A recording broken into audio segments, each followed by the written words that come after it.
And I think this may be the first time I've ever said this in this room, but I truly believe we're in a buyer's market right now.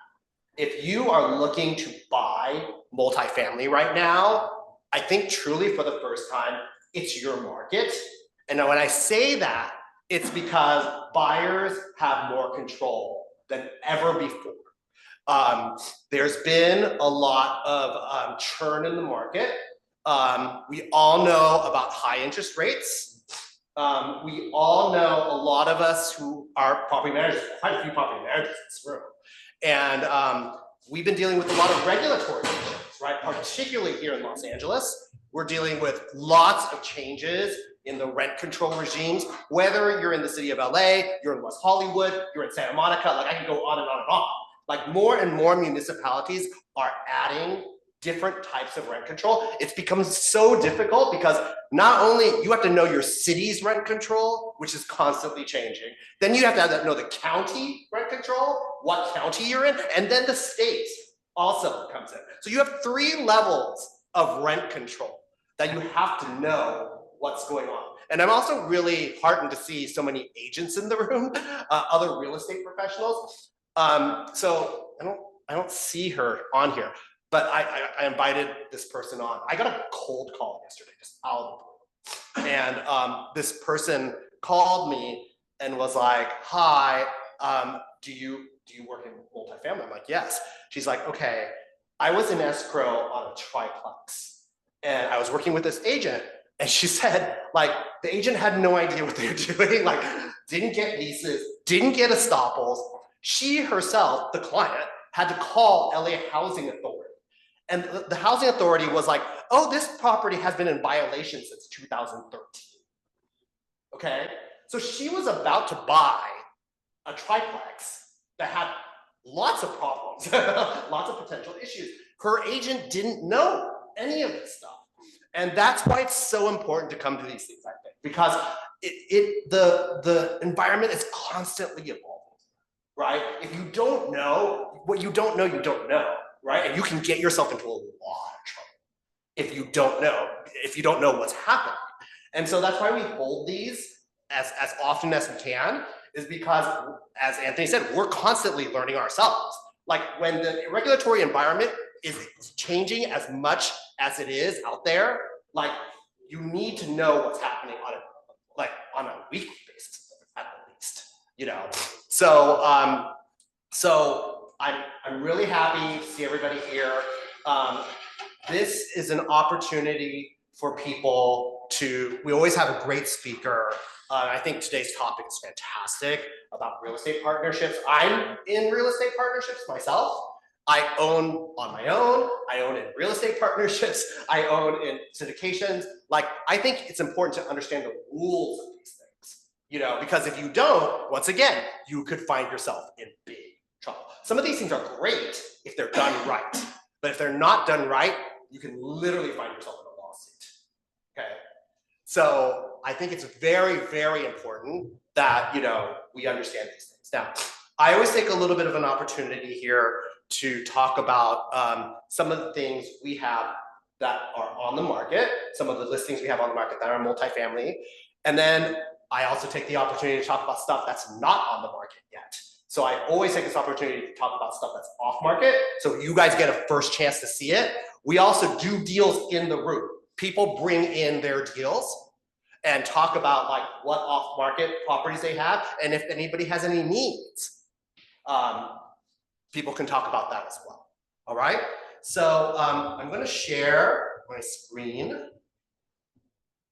and let's go to here it is. I will also share this in the Zoom. I will share for those of you on Zoom. Hopefully you can see this, but I will send you guys the attachment as well. And anybody in this room as well, I'm happy to forward these on to you. So, and this also, I'm giving 3 different, you will see very different examples of what we're seeing in the market right now. So this is a 5-unit in Echo Park. It's literally like, you can see Echo Park Lake. You can see the Hollywood sign. One of the hippest, hottest neighborhoods, right, in Los Angeles, right? Even with that, right? This is a 5-unit property. There's 4 studios. They're all bungalow style. It's hillside, okay? 4 bungalows, 1 2-bedroom, okay? The numbers are, so does everybody know what GOI stands for? Can anybody tell me? GOI stands for gross, yes, go ahead, please. Gross operating income. Good job, 10 points. Okay, so GOI stands for gross operating income. That means your yearly total income. Wherever that income comes from, rents, you can maybe charge parking, maybe charge laundry, who knows? You know, in this case, it's 117K. It's a little over, it's a little under 10K a month. Very, very close, right? 10K a month would be 120K, right? After expenses, NOI is net operating income. That means it gets almost 78K a year in net, all right? Another question. Can anybody tell me what GRM stands for?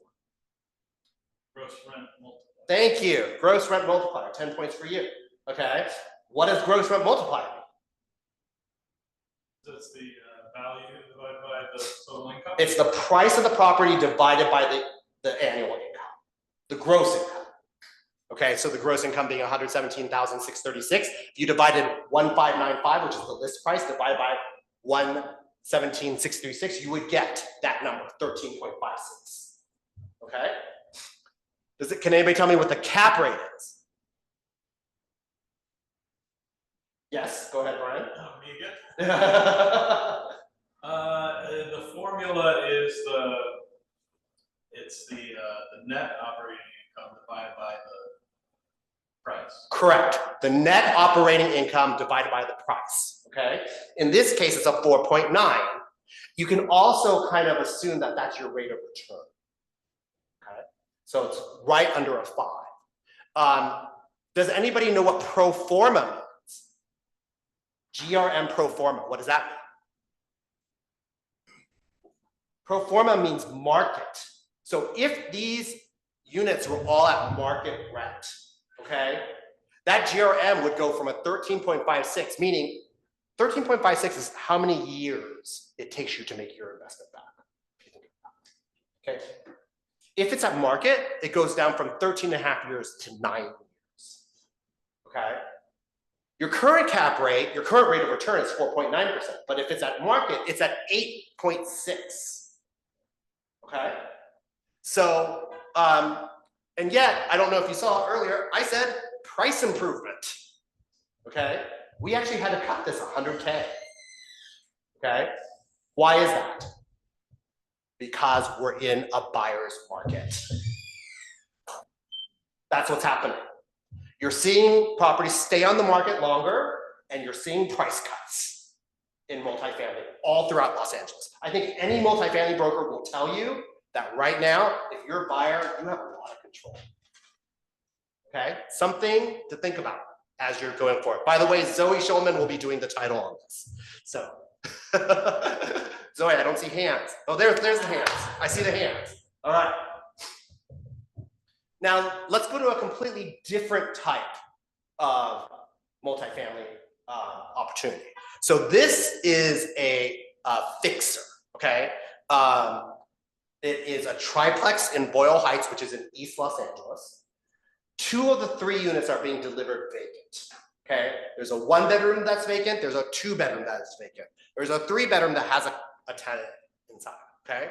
It's zoned commercial. It's being offered at $749,000. Okay. Let's see. You know, it's east of downtown Los Angeles on Cesar Chavez, which is the main drag in Boyle Heights. If it's, you can see down here, if it's at market, you're basically at an 8.26 GRM and a 7.9 cap. Okay. Does anybody know what the market GRM is in this area and what the market cap is? I would say like your GRM is probably close to a 10 in this area and a cap rate of like, I want to say 6, okay, for fully occupied buildings. So this is an opportunity for those who are looking for like a fixer. You know, I heard someone say house hack. So like house hack can be defined in many ways. House hack could be taking on roommates, right? But house hack could also be living in one of these units, fixing it up, and then eventually renting out that unit so that it becomes a full income property. Okay? All right. Finally, so as I mentioned, we often will talk about properties that have not hit the market, that are off market. And that's what this is. So this is a large multifamily. It's actually a mixed use property. It's 30 units total, 27 residential, 3 commercial. Okay, so there's 3 commercial on the bottom, 27 residential, 25 studios, 1 bedroom, 1 2 bedroom, and 3 commercial. Okay, let's look at the numbers. Oops. Okay, so gross operating income is $420,864 a month. I don't know who's very fast at math. Anybody have an idea how much monthly income we're talking here? I'll tell you, $35,000. $35,000 a month in income, okay? Net operating after expenses, $240,000, okay? That's yearly. Your GRM is 9.5, your cap rate is 6.02. That's actual. Like that's what it's getting right now. Okay. Your GRM pro forma, meaning at market, is 7.9 and a cap rate of 7.86. Okay. I have not put this on the market. So like I said, I'm going to be sharing this. And if anybody has any questions about any of these, obviously feel free to ask. My information, as well as Ken Dennis, who I saw joined us, who's also at the Collective Realty. We're working together on these. You can reach out to either one of us. And like I said, I'm happy to put it out there. Like I said, now I like to kind of open up the room for needs, deals, and wants. Does anybody have a deal? I mean, we have a lot of real estate professionals in the room. Is there anybody that has a deal that they want to discuss or to put out there? I will say I have this new client that I mentioned right at the top. She is looking for a 2 to 4 unit within 5 miles of Cedars-Sinai. She works at Cedars-Sinai. She's in Orange County, and she's tired of the commute. And she wants an investment property so that she can live in a unit and rent out the others. Okay, which I think, once again, house hacking, very smart, right? Okay. When I did a search for her today, I showed her 89 potential listings in her. She was in shock. She's like, really? I'm like, yes, all within a 5-mile radius of Cedars-Sinai. Okay, so there is inventory. Hello? Yes, sir, ma'am. Yes. Hello? Okay, so that's my need. If anybody has something like that, I have a client looking. Does anyone else have a need that they'd like to discuss before we go to our speaker?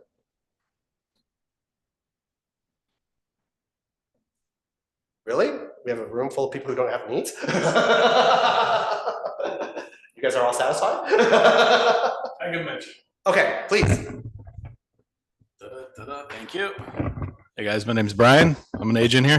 I have one of my clients looking to buy 1 or 2 new properties. They mainly look for single family that they can SB9 and add units on.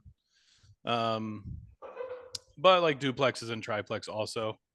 Do you want to explain what SB9 is the state program in which you can split the lot into 2 APNs and add additional units, basically.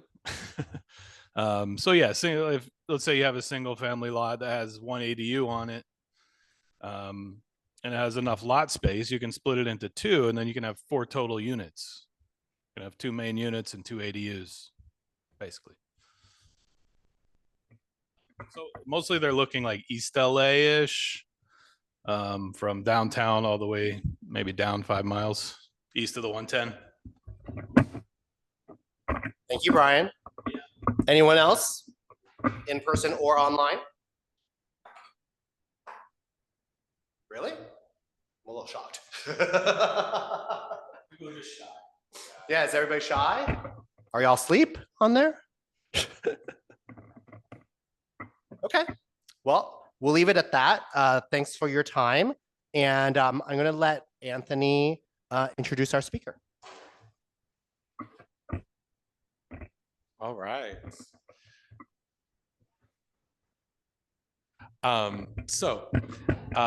You all maybe are here specifically for our speaker today. He is someone who's going to be talking to us a lot about, like what Will said, about buying with a partner or a group. What are the do's and don'ts? And we were talking about this, and like, I have this multifamily group, and a lot of people purchase properties together, but a lot of times they do it wrong and they get it entitled the wrong way. And he's like, oh, I have stories of what people have done or shouldn't have done that have made the deal easy or not easy when possibly they want to sell it or separate or do something different. So I'd like to introduce you to Tom. He's a fabulous attorney here, and you're in like West Hollywood area, right? Or Yeah. So my firm's in Sherman Oaks, but we service the West Hollywood area quite a bit. Pretty familiar with all of the intricacies in terms of the landlord-tenant rules and requirements here in West Hollywood. all right, every city's a little different. And Yes. like Will said, it's hard to keep up. Mhm. So anyway, I'm going to turn it over to you. Thank you so much for being here. We're super happy to have you and to learn, and take it away from here. Absolutely. Thank you. Well, thank you all. Is it okay if we're recording? Yeah, absolutely. Okay, Yeah. great. So thank you all for being here. As Anthony said, my name is Tom Dreblow. I'm an attorney. I specialize in civil litigation, particularly real estate and business disputes. So I think this dovetails nicely with what the group is doing here. And as I was saying before, my law firm is called Grant, Shannon, Almaraz, and we're located in Sherman Oaks. Like I say, we service this area quite a bit, though. One of the things that I really appreciate about our firm is that it's very geared towards small business owners and people that are trying to break into the real estate market, ostensibly like many of you here today. So we have a transactional team of attorneys that can handle all of your formation documents. If you're forming a corporate entity, they can handle the purchase of a property, whether it's a single family home, a multifamily home, or a commercial space. And we also have a litigation team that is specifically devoted to landlord tenant issues. So it's really kind of a one-stop shop, if you will. But anyway, to get to the topic for today, I kind of want to talk about, like Anthony said, some of the do's and don'ts when you're looking to purchase really any investment property, but it can be certainly applicable to multifamily properties, which are generally more expensive and something that you may be doing with friends, family, business associates, things like that. So if you're looking to purchase a multifamily that you're going to use for profit, the first question you want to ask yourself is, what kind of ownership structure do I want? So do you want to just buy this home in your own name, just own it personally? Or do you want to own it with someone else, whether that's other investors or a family member? Or do you want it owned through some sort of a corporate entity like an LLC? If you're going to own it yourself, that's great in the sense that that's probably your easiest option, but doesn't really offer you much protection in terms of potential liability. If you're going to do a partnership, that is also great, but when you're forming a partnership with someone, again, it doesn't protect you very much in the event a dispute comes up with your partner, which I'll talk about more in a second. And a corporate entity owning the property like an LLC, that's going to afford you by far the most protection, but it's going to require a little bit of an upfront investment in the form of having an attorney to help you create those formation documents, and in particular, draft what's called an operating agreement, which again, I'll talk about in a minute. So similar to the question of whether to hold the property personally or as a partnership or through a corporate entity, it's important to know how you want to title the property. Some of you may already know these terms, but you can hold a property as joint tenants, and that means that, you know, everyone that's an owner has an equal ownership interest to this property. One thing that's nice about it is that if somebody dies, then their interest will automatically jump to the other joint tenants. And so then that allows you to avoid probate. It allows you to avoid reassessment. There's definitely certain advantages to that. But if you're going to go that route, you need to be very close with whoever your partners are. So typically we see that with husband and wife couples, or property that's owned by families, multi-generational families, that sort of thing. The next option would be to hold the property as tenants in common. Now, tenancies in common allow multiple investors in the same property to own a proportionate share of that property. So if I'm investing 30% of the purchase price and I want my ownership interest to reflect that, you could have a tenancy in common agreement that allowed me to own 30% as opposed to an equal share with the other owners, like a joint tenancy. The last option would be, again, forming a corporate entity like an LLC. And if you form an LLC, then you can list members of that LLC, and you can list each of the members have whatever ownership interest you want. And having an LLC is typically always going to be most beneficial because it allows you to sort of spell everything out and hopefully avoid disputes down the road. A lot of times in these disputes that I see when it comes to any business, not just the homes, a lot of money is spent figuring out, what are we supposed to do in this situation? Someone has died. What do we do? Someone wants to sell their shares. What do we do? So-and-so was supposed to be handling all the maintenance and they haven't been doing it. What do we do? And if you have an LLC, then you can prepare an operating agreement that spells out all of those issues. Who's responsible for repairs? Who's responsible for marketing to tenants? Who's responsible for dealing with lawsuits from tenants? Whose responsibility is it to make sure that all of your LLC filings are on time, that the taxes are paid on time, that sort of thing. So it requires more of an investment up front, but I can almost guarantee it will pay off and save you money in the long run, even if it's 10 years from now, because when I'm trying to litigate a dispute and it involves some sort of property held as joint tenants or tenants in common, or even if it's an LLC that doesn't have an operating agreement, then so much time is spent figuring out, okay, since there is no agreement here, what rule should apply, and what claim does this person have? If you spell all of that out upfront in an operating agreement, you can save yourself a ton of headaches later. And oftentimes, more importantly, it can preserve your relationship with whoever your business partner is. And a lot of times those are people like friends, family, close business associates. If you don't do this work up front and spell everything out clearly so that the expectations are clear, it will almost inevitably lead to a dispute. And once litigation arises, it's hard for relationships to survive that. So you end up losing not only a lot of your investment into this property, but also really valuable relationships. So another thing to be careful of is if you're seeking to form, say, just a partnership, when you have to realize that even if you're talking about this in its infancy stages, let's say you're talking to a friend or a real estate agent that you know, and you say, hey, it would be great if we started something together. Like, what if you bring me I'm a real estate agent, you bring me a property and I sell it, and I'll split everything with you. You know, those sort of communications, even over text, in the state of California, that can be found to form a partnership. So this is the story that I was sharing with Anthony earlier. We represented a very well-established realtor in the Valley that has, you know, his name is all over every sign in the Valley. You would know it if you spend any time in the Valley. And he had a neighbor that said, hey, I know this friend that's looking to sell.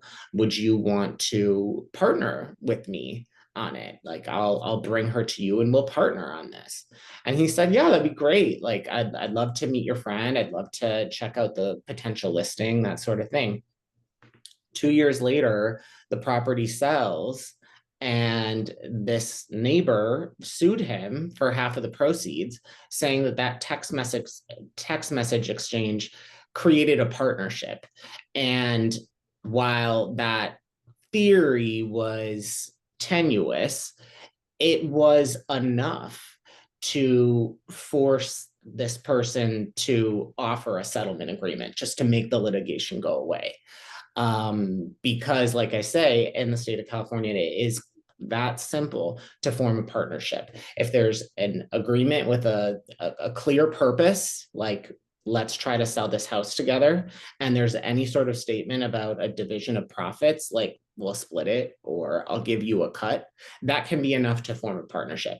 So it's just something, be careful, especially with text messages. I think we as a society have learned to be really careful about what we put in email, but now we're seeing a lot of things being litigated because of what's said in a text message. So you have to also be careful with that.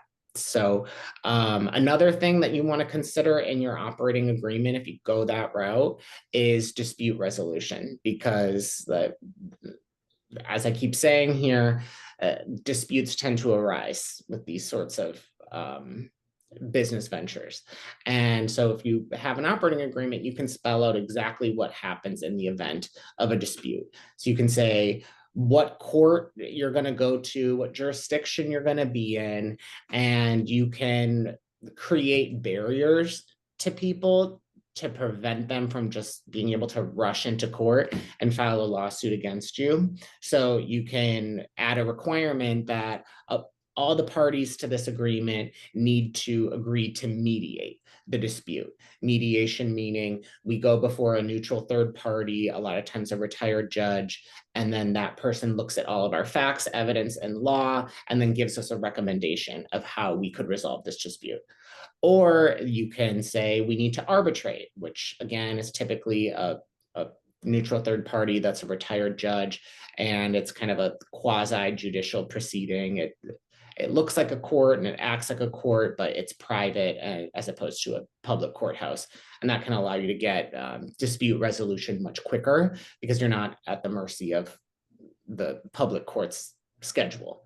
And you can force those actions in an operating agreement. And so that way you don't have some rogue partner or business associate that, you know, you get in one fight on a Friday and then they talk to some friend or someone they know that's a lawyer that's just chomping at the bit to get billable hours, and then before you know it, you're getting served with a complaint. So all of that seems kind of negative, but I really am a big proponent of putting in some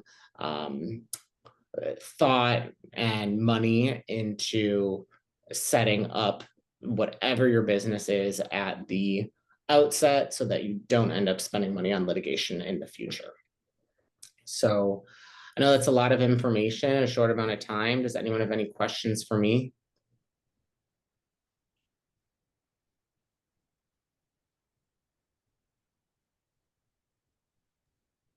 Yes. I do. Go ahead, Ms. Zoe. and then we'll get- It's not really a question, it's maybe a statement. You can also hold your LLC in your trust, am I correct? Yes, that's right. That's right. How is that done? That can help you if you're looking to avoid probating the property.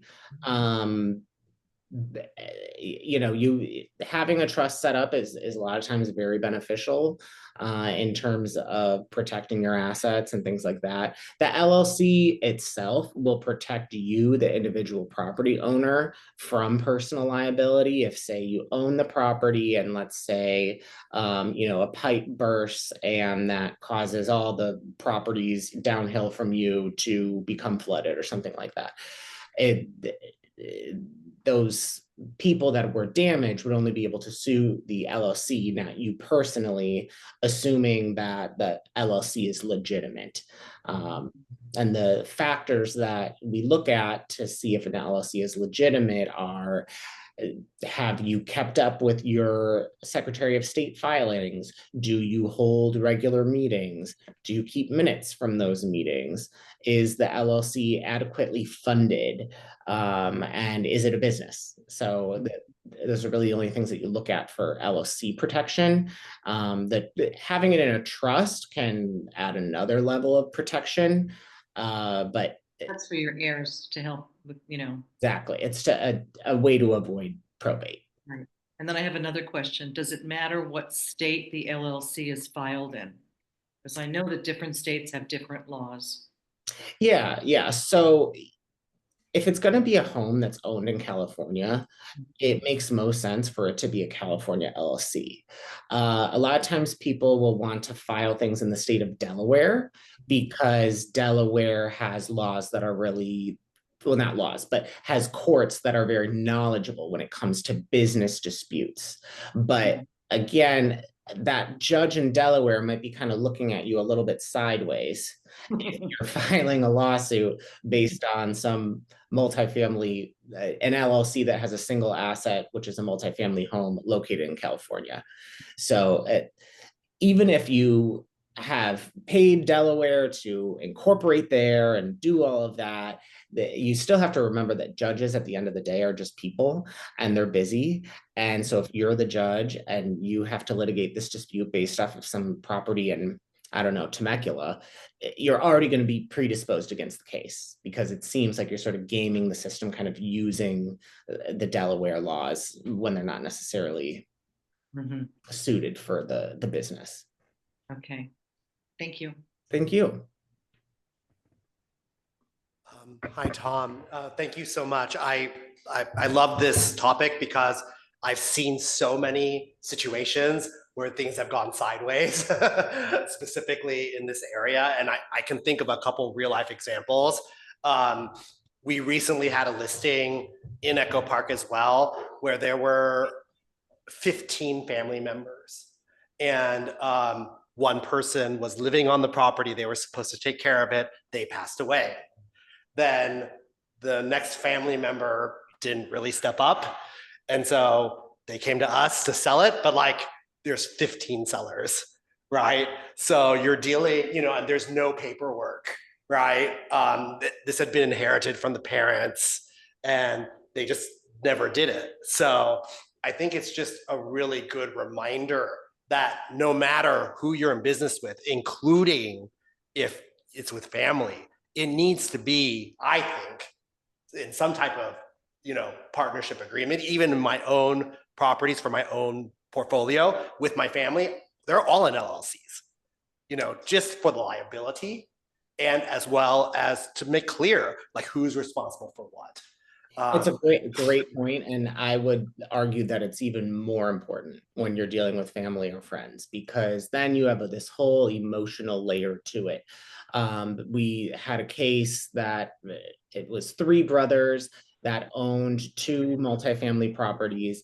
Each of them were owned by their own LLC, but they had no operating agreement. So when the 3 brothers got into a fight, the one brother sued the other 2 brothers. And it was just, if it was a typical case, I really think we could have settled it earlier and gotten it done earlier. But these 3 just all wanted their pound of flesh against each other. And it was definitely, you were dealing with emotions as opposed to just dollars and cents.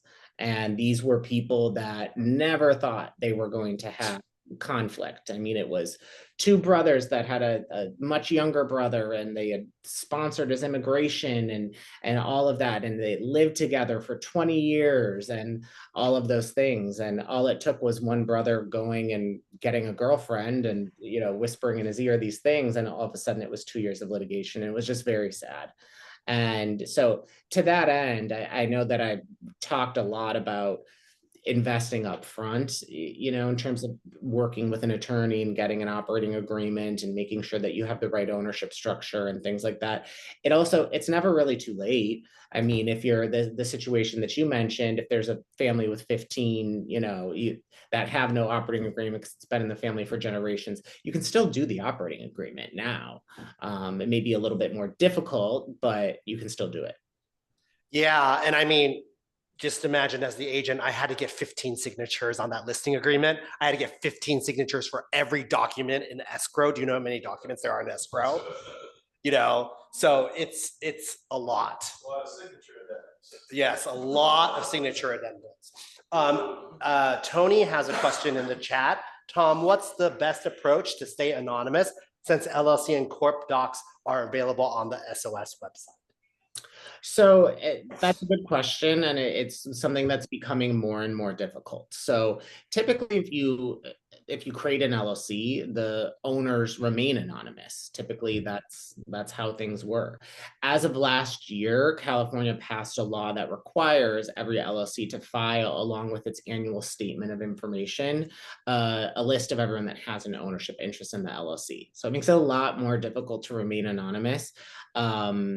It's something that simply may not be possible. One avenue would be if you put a trust as the member on your behalf, and then the trust was somehow anonymous, but you would need to add another layer there to be able to preserve some anonymity. And you know that starting, I believe, December 1st, the federal government has changed the regulations for LLCs and corporations where you have to fill out a lot of government paperwork. That's right. That's right. I believe it starts December 1st. That's right. And I'm not sure if the penalties for that rule are the same as the one that I was just talking about, but the rule that I was just talking about, a penalty could be jail time, which seems ridiculous. And I've never seen that enforced, but it's enough to make people want to stay compliant.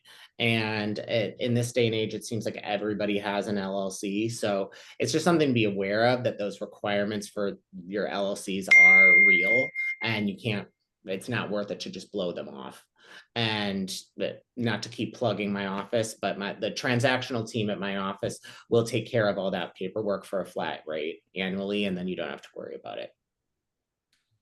Yeah. Thank you. So we have another question from Robert. If you need to contact a property owner that owns in a trust addressed to the subject property, but they do not live on site, how can you get a hold of them or find a way to contact them? So if the property is owned by a trust and no one lives on site, well, if there's an LLC involved, it'll be on the California Secretary of State website who the agent for service of process is, and you can go from there. If it's held by a trust and there's no one's name in the trust, a lot of times the trust will have the family's name, then things are a bit more difficult. I would recommend running what's called a TLO background report. They're about $25, and that will give you all publicly available information related to the name of that trust. So whether there were LLC filings involving that trust name, if there were any other judgments ever entered against that trust name, lawsuits filed against that trust, bankruptcies filed against that trust, deeds associated with that trust. So hopefully we'll be able to give you some more information about who the owner is. I also want to just going back to a previous point that Tom made about getting your properties into LLCs. So say you're in it with a family member or friend, or you're trying to convince them to do this. Like one of the biggest ways is to just make the limited liability argument. Like we should do this because otherwise we might get sued for, you know, by one of the tenants, something might happen, or somebody just falls on the property, you know, then all of our assets could be at risk. So let's put this in an LLC. That way we limit our liability just to this property, you know, and that's one way to kind of maybe convince partners who maybe don't want to spend the $800 on the LLC filing and the yearly LLC filing and stuff like that. That's how I've used it in the past. Also going back to Tom's Delaware thing. So I actually am, I do have, I'm in a multifamily partnership, a partnership that owns a multifamily property. And the original partner decided to incorporate in Delaware, right? Thinking exactly what Tom was talking about, like, well, Delaware will be more friendly. But the fact is, like, we still have to pay like the California LLC $800 like every year. So it's like, it doesn't really save us anything. In fact, it could just cost us extra to then file the paperwork in Delaware on top of it. So it doesn't necessarily seem to me like it was like the best, decision, but that was previous to, my decision. Do we have any other questions? Well, just a very general one. What would be the disadvantages to think about to put it in an LLC, especially if you're the only, owner, but generally overall?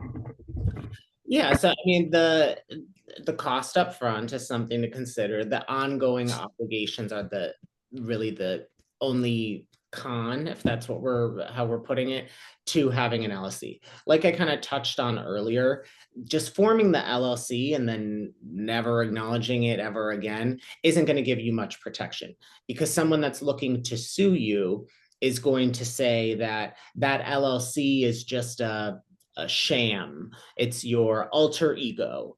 And so because you're using that LLC purely as like a veil to block you from liability, I should be able to pierce through that and sue you individually as well. So to get the full benefit of an LLC, you need to kind of do those things that I was talking about earlier. I'm going to hold meetings, and even if you're the only member, then your meeting notes become whatever little agenda items you dealt with for the LLC for that month. Okay, I called a meeting August 1st. Me, the sole member, attended, and what I considered was I need to pay this, I need to pay that, I need to make sure that we have this amount of insurance coverage, those sorts of things. You have to act like you're an LLC, even if what you're really using it for is for it to be a holding company. So if you're not willing or able to carry on the LLC in that manner, then it may not be for you.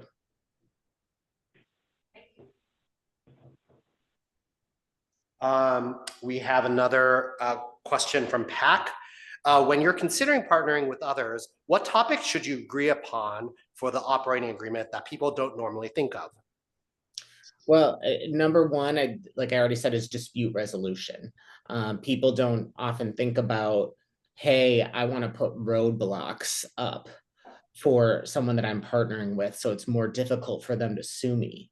So that's one to put in there. You want to have a provision for attorney's fees. So because when you're looking to sue, one of the first questions we ask is there an entitlement to attorney's fees? And in California, unless there's a specific statute that says someone who wins in a lawsuit over these types of claims can recover their attorney's fees from the other side, you have to pay your own attorney's fees. So if you're dealing with a dispute over a multifamily home, and maybe we're talking about a $25,000 dispute, I mean, it's not worth it to pay a lawyer to litigate that if you're not going to be able to get your attorney's fees back from the other side when you win. So you want to make sure that the operating agreement says in any dispute over the terms of this operating agreement, the prevailing party, the party that wins, will be able to recover their attorney's fees from the other side. Because like I say, if you don't have that and your damages or your potential damages are not high enough, then it's just not worth it for you to pay an attorney to litigate it. Litigation is incredibly expensive. No one ever believes me when I say how much it could cost. And so that's something that's really important to have in an operating agreement like that. I also think it's really important to include mundane details, things that seem mundane. Like I was saying earlier, who's responsible for marketing this thing? Who's responsible for making sure that you're compliant with, say, the rent stabilization ordinance? Who's responsible for all those things? And if they don't do it, what's the penalty? And here's another one. In the event of a dispute, how do we determine the value of the property? Because people spend a lot of time fighting over that too. Okay, go get an appraisal. Well, then they fight about what type of appraiser is acceptable. So even saying in the event of a dispute, we'll get an appraisal from one of these 3 companies, and that appraisal will determine what the value of the property is. That can be really helpful because, as you know, if you go back to the last time it was assessed, that's not an accurate value. And sometimes if you're in litigation, it can last 2 years. So are you looking at the value when you started litigation, at the end of litigation? You know, those are all things that you want to think about. There really is no detail that's too small. So let me just add something, because I've been in a few real estate partnerships, and something that people don't think about is you're kind of getting married to this person, okay? It's a business marriage, but it's a marriage, okay? And in any marriage, things change for maybe one or more of the partners. And I've had it go both ways, where in one case, I had a partner whose financial situation changed, wanted to get out, right? So how do you provide for that?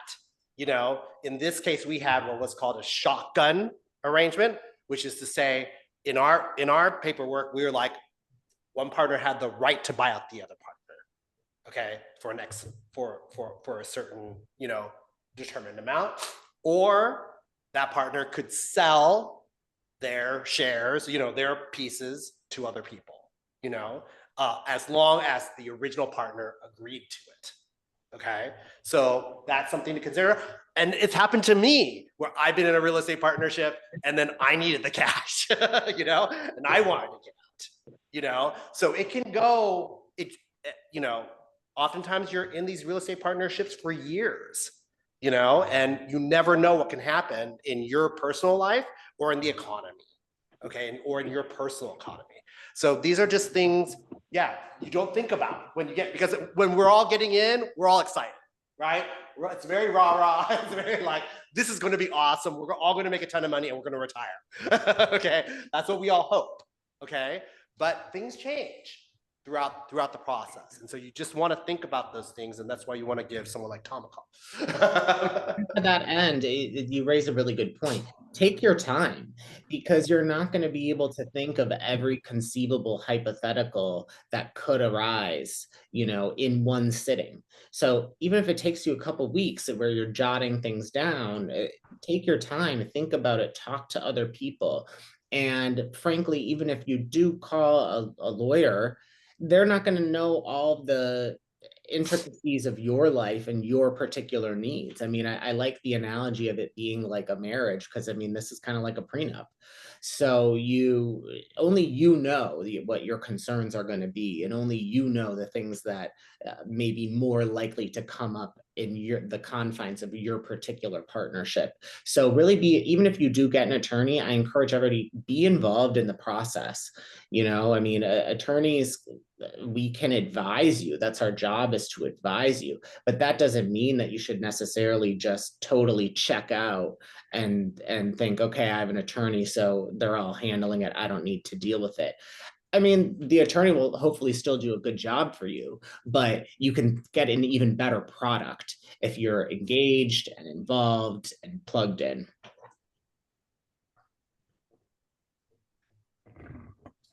Well, I hope you all learned a lot. I definitely did. Tom, thank you so much. We met through Provisors, which is a really high level networking organization. You have to be in your business for over 10 years. You have to be vetted by the people in the region to get in. And Tom's one of those people. Will is one of those people. And Henry too.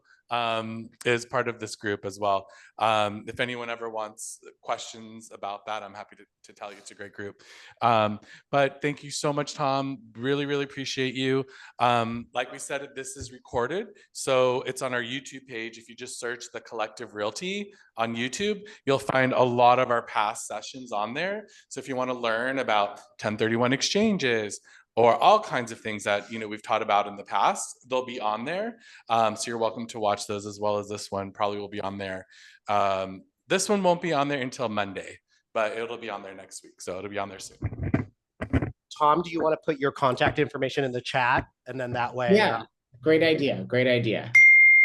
Can you also just like speak your contact info now, because it's recorded? Then if people are on YouTube, they'll get that. Oh yeah, absolutely. So it's Tom Dreblow. My last name is D as in David, R-E, B as in Brian, L-O-W. And my law firm is Grant Shannon, G-R-A-N-T, Shannon, S-H-E-N as in Nancy, O-N as in Nancy. And we're located in Sherman Oaks, and we can handle transactional matters, litigation, landlord, tenant, whatever you need. Thank you, Tom. Before we close, I wanted to, so this is the first time I'm actually doing this. So I want to give you a preview of what our next session will be. So Anthony and I have been doing this for a minute. We've been doing these meetups for, gosh, 2013 it was? Has it been that long? Yeah. Has it been that long? Yes. 15. It's been 10 years. Like, we've been doing a lot of these, and we always try to bring in, like I said, different folks. Now, obviously, we all know it takes a lot of capital, right, in order to do investment. And not even on the lower end, right? You saw that fixer for $750, right? Even to put down 25% on that, it still takes hundreds of thousands of dollars, right? And for years, people have been asking us, like, is there a model, a syndication model, where people could invest maybe smaller amounts, where they don't have to come up with that much money, but would still like to be able to get into a real estate investment.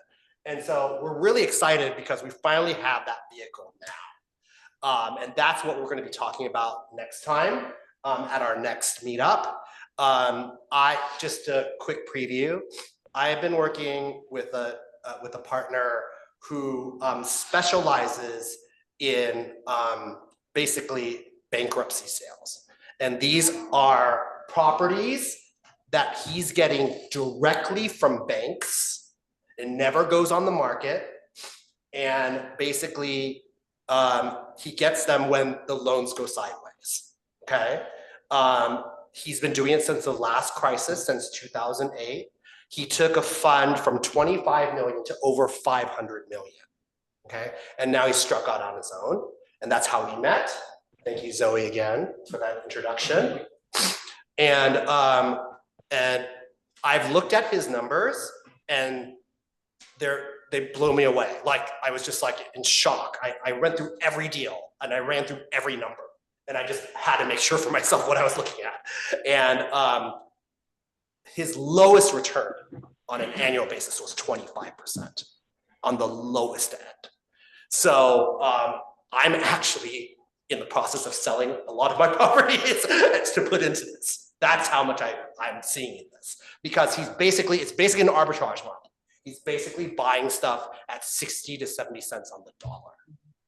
And if any of you know who are true investors, we all know you make your money on the buy. That's where you make the money, right? You make your money by making a good deal. So that's what we're going to be talking about at the next meetup. And like I said, the investment is not going to be, you don't need to have hundreds of thousands to get in. It's going to be much more reasonable. So keep an eye out for that. We're excited to talk about that, and I'll let Anthony close. That's it. Thank you guys again so much for coming. We'll hope to see you at our next session, and you're welcome to hang out here and get to know each other for a little bit. If you need coffee or anything, I have some in the back I can grab, but everyone on Zoom land, bye. Thank you so much for coming. See you next time. See you at our homebuyer seminar, lahomebuyerSeminar.com. All right, thanks. Bye-bye. Bye. Bye, Henry. So good to see you. See you again. Bye. This room's gonna be